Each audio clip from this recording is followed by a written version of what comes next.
Air strike तो अक्सर पाकिस्तान पर होती हैं, ये सुना जाता है, लेकिन आज पाकिस्तान की खुद पर ही एयर स्ट्राइक की चर्चा हम आपसे डिस्कस कर रहे हैं। पाकिस्तान में इस समय जिस तरह से सेना सरकार के साथ मिलकर के काम कर रही है, सेना का बिठाया हुआ एक पपेट प्रधानमंत्री है जो अक्सर दुनिया भर पर टिप्पणी करता है लेकिन खुद के मामले में चुप्पी साध लेता है, वैसा ही कुछ हुआ यहाँ की सेना के द्वारा अपने ही देश में सेना का विरोध कर रहे लोगों पर गोलियां चला दी गई और यह हरकत एक एयर स्ट्राइक के रूप में अंजाम आई, जिसके चलते हेडलाइन बनी कि पाकिस्तान के खैबर पख्तूनवा रीजन में एयर स्ट्राइक हुई और जिसमें लगभग 30 लोगों के मारे जाने की खबर बनती है। यहां पर आप तमाम प्रकार की खबरों में नंबर्स देख सकते हैं कि पाकिस्तान ने अपने ही लोगों पर एयर स्ट्राइक कर ली और इसकी तस्वीरें अन्य छोटे छोटे माध्यमों से, सोशल मीडिया के माध्यम से आई। कोई भी पाकिस्तानी मेन स्ट्रीम मीडिया चलती सेना के कुछ कह नहीं पा रहा है, लेकिन हाँ, ये तस्वीरें जो बाहर निकल कर आई लोगों के सोशल मीडिया की वजह से आई। अंतरराष्ट्रीय रूप से भी इसको कवर किया गया, लिखा गया कि 20 से अधिक लोगों के मारे जाने की खबर है खाइबर रीजन के अंदर। चर्चा है पाकिस्तान की रविवार रात 2 बजे की, या फिर कहिए तो कल सुबह सुबह 2 बजे की, यानी कि सोमवार की सुबह 2 बजे की बात है, जब पाकिस्तान ने चीनी हवाई जहाज से 8 लेजर गाइडेड मिसाइल दागी। J-17 नाम के चीनी फाइटर जेट थे जिनसे इन्होंने 8 लेजर गाइडेड मिसाइलें दागी। पख्तूनवा प्रांत के अंदर तिराहा घाटी के अंदर एक गांव पर इन्होंने यह हमला किया, जिस हमले में लगभग 30 लोगों के मारे जाने की खबर है, जिसमें महिलाएं और बच्चे भी शामिल हैं। पीटीआई के अनुसार अगर बात करें तो 24 लोगों के मारे जाने की बात की जा रही है। इसके वीडियो सोशल मीडिया पर आ रहे हैं, लेकिन चूंकि कोई भी मीडिया हाउस उपलब्ध नहीं है वहां पर, तो इन सोशल मीडिया पर तैर रही तस्वीरों की सत्यता प्रमाणित नहीं होती। लेकिन हाँ, एटलीस्ट आप इन तस्वीरों से यह अंदाजा लगा सकते हैं कि कुछ तो घातक हमले जैसी तस्वीरें हैं जो हुई हैं। कुछ मृत लोगों के शरीर दिखाई दे रहे हैं, न्यूज निकल कर आती है, वीडियोस बाहर निकल कर आते हैं, जिसमें पाकिस्तान के खिलाफ निकल कर के लोग बयान दे रहे हैं। खाइबर रीजन के अंदर लोग बता रहे हैं कि किस तरह से मिसाइलें हम पर चली, उनके मिसाइल के जो बचे हुए भाग हैं वो दिख रहे हैं, मृतों को ले जाते हुए लोग दिखाई दे रहे हैं, बड़ी संख्या में जनाजे चलते हुए दिखाई दे रहे हैं। चर्चा कहां की है और क्यों है, अब इस पर हम आते हैं। जब पाकिस्तान के मैप की हम चर्चा करते हैं तो पाकिस्तान भारत के साथ लगा हुआ, एक तरीके से कहा जाए तो उत्तर और पश्चिम में विस्तृत एक देश है। पाकिस्तान के बड़े राज्यों में क्षेत्रफल के हिसाब से जहां बलूचिस्तान सबसे बड़ा राज्य है, वहां पंजाब जनसंख्या और राजनीति में अपने महत्व के लिए बहुत मायने रखता है। पंजाब से उत्तर की तरफ, या कहिए तो भारत से सीमा साधते हुए एक राज्य है जिसका नाम है खैबर पख्तूनवा। ये जो खैबर पख्तूनवा राज्य है, इसकी सीमा अफगानिस्तान से भी साझा होती है। इसका टेरेन पहाड़ियों से बना है। यहां पर पहाड़ियों के चलते कुछ इस तरह के दृश्य दिखाई देते हैं। चर्चा है कि सेना के द्वारा बिना किसी जानकारी के हमला कर दिया गया, अर्थात यहां पर बिना ह्यूमैनिटेरियन कंसर्न लिए कि कोई व्यक्ति हताहत होगा या किसी को नुकसान पहुंचेगा, सेना ने हमला कर दिया। सवाल बड़ा बनता है कि साहब सेना ऐसे हमला क्यों कर दी इस क्षेत्र के अंदर। माना यह जाता है कि पाकिस्तान की सेना को लगता है कि जो तहरीक तालिबान है, अब यहां से कहानी में ट्विस्ट है, हालांकि हम कई बार पहले भी बता चुके हैं, फिर से एक बार बता देते हैं।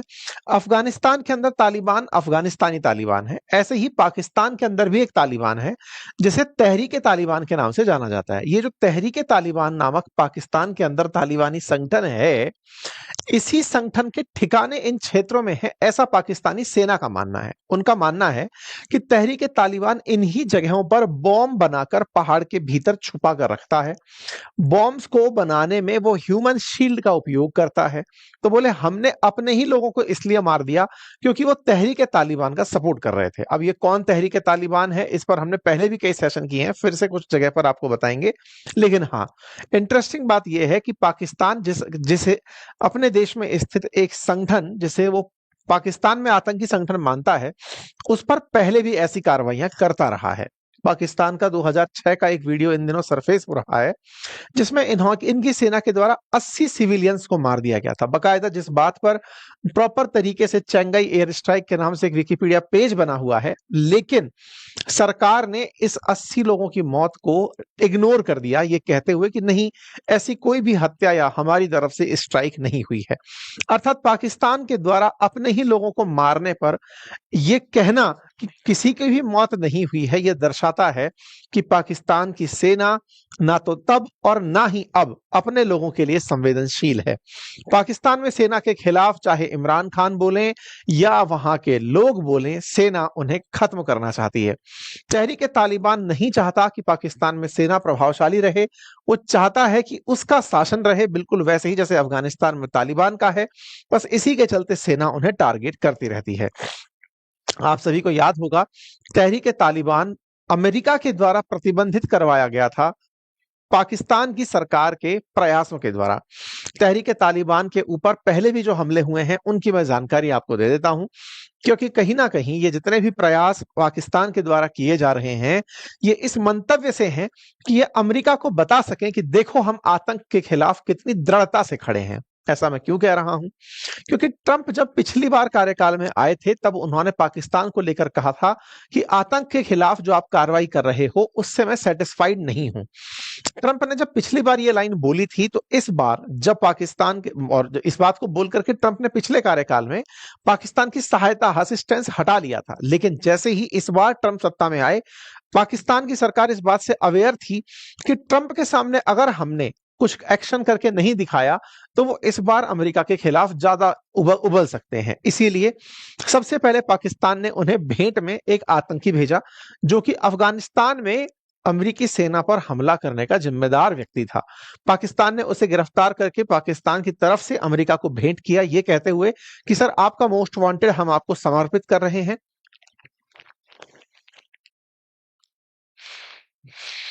ऐसा करके यूएस को पाकिस्तान के द्वारा एक टॉप टेररिस्ट दिया गया था, जिससे अमेरिका बहुत खुश हुआ था और अमेरिका ने पाकिस्तान के इस कदम को बड़ा कदम माना था। इसी के बाद में समझ में यह आ गया कि पाकिस्तान अगर अमेरिका को खुश करना चाहता है, दुनिया में यह इमेज देना चाहता है कि वो भी आतंक के खिलाफ है, तो क्यों ना उन्हीं आतंकियों को टारगेट करके मारा जाए जो उनके देश के लिए भी वांटेड है। बस ऐसा करते ही इन्होंने शुरू कर दिया अपने ही देश के अंदर आतंकियों के खिलाफ कार्रवाई करना। आपको याद होना चाहिए कि पाकिस्तान ने Baloch liberation army, ISIS Khorasan और तहरीक तालिबान पाकिस्तान को अपने यहां आतंकी संगठन न केवल खुद के यहां डिक्लेयर किया हुआ है, अपितु अमेरिका में भी डिक्लेयर करवाया हुआ है। अमेरिका में तहरीक तालिबान पाकिस्तान को एक आतंकी संगठन के रूप में ट्रीट किया जाता है। यही कारण है कि आप ये कटिंग्स देख रहे हैं। 28 जुलाई की कटिंग, जिसमें कि 3 तहरीक तालिबान के मिलिटेंट्स को एनकाउंटर किया गया था जुलाई 28 के अंदर 2025 में। ठीक इसी तरह से पाकिस्तान की सिक्योरिटी फोर्सेस ने 35 मिलिटेंट्स को रेड में मार दिया था 13 सितंबर को। ये एक खबर आप देखते हैं। ऐसे ही 31 मिलिटेंट्स की खबर 15 सितंबर की निकल कर आती है, 7 मिलिटेंट्स की 21 सितंबर की निकल कर आती है, 23 सितंबर की भी अपडेट निकल कर आती। कुल मिलाकर बात यह है कि पाकिस्तान के द्वारा मिलिटेंट्स को मारकर अमेरिका के सामने यह प्रस्तुत करना कि हम खुद आतंक के खिलाफ लड़ना चाहते हैं, ये प्रयास किए जा रहे हैं। ऐसे प्रयास तब ज्यादा मायने रखते हैं जब पाकिस्तान के प्रधानमंत्री ट्रंप से मिलने ही वाले हों। आपको याद होगा, मैंने पहले भी बताया था कि यूएनजीए की बैठक में दुनिया भर के राष्ट्र अध्यक्ष अमेरिका जा रहे हैं। प्रधानमंत्री नरेंद्र मोदी ने अपनी जगह विदेश मंत्री जयशंकर साहब को भेजा है।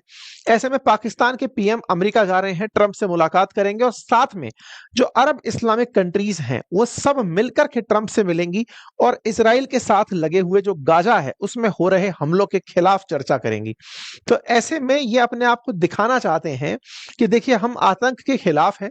अगर आप इसराइल के साथ साथ गाजा पट्टी पर हमले की इजाजत देते हैं हमास के खिलाफ, उस पर तो शायद ही ये कुछ बोलें, लेकिन आतंक के खिलाफ हैं ये अमेरिका को बताने का प्रयास कर रहे हैं। खैर जो भी हो, अमेरिका को अपने हित सर्वोपरि हैं। वो अफगानिस्तान के अंदर एयरबेस चाहता है, बगराम एयरबेस चाहता है, जिसके ऊपर तालिबान साफ इनकार कर चुका है। ऐसे में हो सकता है कि अमेरिका को पाकिस्तान की फिर से जरूरत पड़े, क्योंकि अफगानिस्तान के बगराम एयरबेस के लिए अगर अमेरिका को फाइट भी करना पड़ा तो पाकिस्तान की उसे जरूरत पड़ेगी और वो पाकिस्तान से अफगानिस्तान पर हमले कर सकता है। ऐसे में अमेरिका के लिए आसिम मुनीर या पाकिस्तान की सत्ता बहुत काम की है, जबकि वो ये प्रूव करने में लगी हो कि देखो हम भी आतंक के खिलाफ हैं। तो अमेरिका अंतरराष्ट्रीय स्तर पर पाकिस्तान की मदद लेकर अफगानिस्तान पर अपनी सैन्य कार्यवाही कर सकते हैं। फिलहाल के लिए उम्मीद है कि आपको ये जानकारी समझ में आई हो। पाकिस्तान की इस इस एयर स्ट्राइक के मायने बस इतने ही हैं कि यहाँ ह्यूमन राइट का कोई कंसर्न नहीं, अपने ही लोगों पर बमबारी हुई और साथ ही साथ में ये लोग खुद अल शिरा के साथ में खड़े हुए दिखाई देते हैं, जो कि सीरिया का प्रेसिडेंट, अमेरिका का मोस्ट वांटेड, यूएनजीए की बैठक में है, उनके साथ दिखाई देते हैं। तो इनसे क्या ही अपेक्षा की जा सकती है। खैर, फिलहाल के लिए इतना ही। जानकारी पसंद आई हो तो साथियों से साझा करें, चैनल पर नए हैं तो सब्सक्राइब कर लें।